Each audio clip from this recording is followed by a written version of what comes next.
Good morning. Was it a morning like this that Jesus rose from the dead? I know this is the place. This is the garden tomb. The Bible talks about in the garden tomb, the special place. It was owned by a rich man. This garden is obviously owned by a rich man in the first century.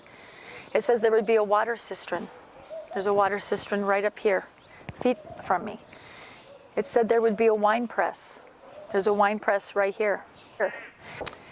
This is the walkway, or the area, that Nicodemus and Joseph Arimatheus would have been carrying Jesus from the cross to lay him here in the garden.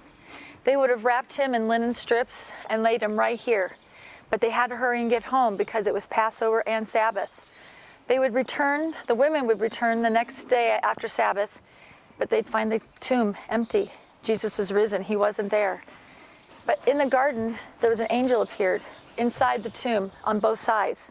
Kind of like the Ark of the Covenant. If you visualize the two angels on the Ark of the Covenant, they were inside the tomb.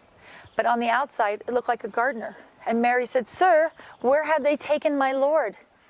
And he said, "Woman." And when the way he spoke to her, she realized it was Jesus. She was so happy her Lord was rose from the dead, just like the prophecy said. So she ran and told the rest of the disciples. Jesus did rise from the dead, but he is coming again.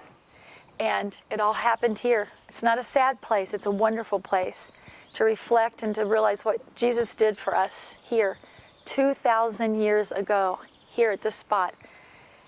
It's a really special place.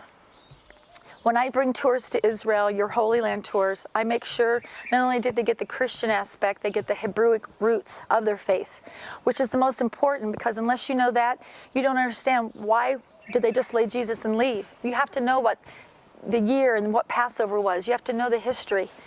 Immanuel Tours make sure that all their tours emphasize that. They take care of everybody. I tell you one thing, they've taken care of me in all my tours. And that's what I really appreciate. They listen to me and what's important to me. This is important to me. The garden tomb's important to me. I'd like to take you guys inside to show you exactly where Jesus was laid and how he rose from the dead.